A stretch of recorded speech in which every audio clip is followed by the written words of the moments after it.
Лейтенант Карамырзаев. Ассалаумалейкум. Сіз жаяу жүргіншіні жаңа ана жерде өткізген жоқсыз. Білем. Жол ережесін бұздыңыз. Білем. Айыппұл салам. Сала беріңіз. Мен еще бел таққан жоқпын. Ана жерде красный мигающийға өтіп кеттім. Онда мен сіздің оформлять етем қазір. Оформлять ете беріңіз. Рәсімдей беріңіз сол жақта. Мен еще ішіп алдым. Ішіп алдыңыз ба? Не алдысың маған? Жаза бер, толтыра бер. Онда мен қазір протокол толтырамын саған. Толтыра бер, маған алдысың. Әй, протокол шынымен толтырайын ба? Толтыра бер. Мүмкін звондарсың біреуге? Менде баланс жоқ, звондамаймын. Менде бар ғой. Әкел. Қазір.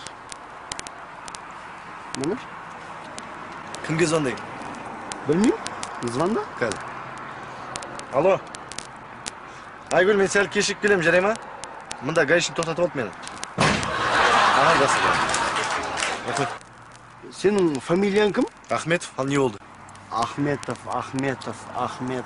Прокуратурада, КНБ-да сен туыстарың жоқ па? Финполицияда? Жоқ, ешқайсында жоқ. Сонымен мен толтыра берейін ба протоколды? Толтыра бер. Өзі бұл уақытта алып атқан. Толтыра берсін, не алдысың маған? Бұны толтырсам, А? Бұны толтырсам, қайтып жырта алмайтын білесің ба? Ойлан әлде де. Білем. Жолдар бар оның. Толтыра бер деймін, толтыра берші, не алдысың маған? Шынымен ба? Толтыра бер. Толтырсаш болды ғой. Баха! Протоколды қалай толтырады, айтшы бересің ба?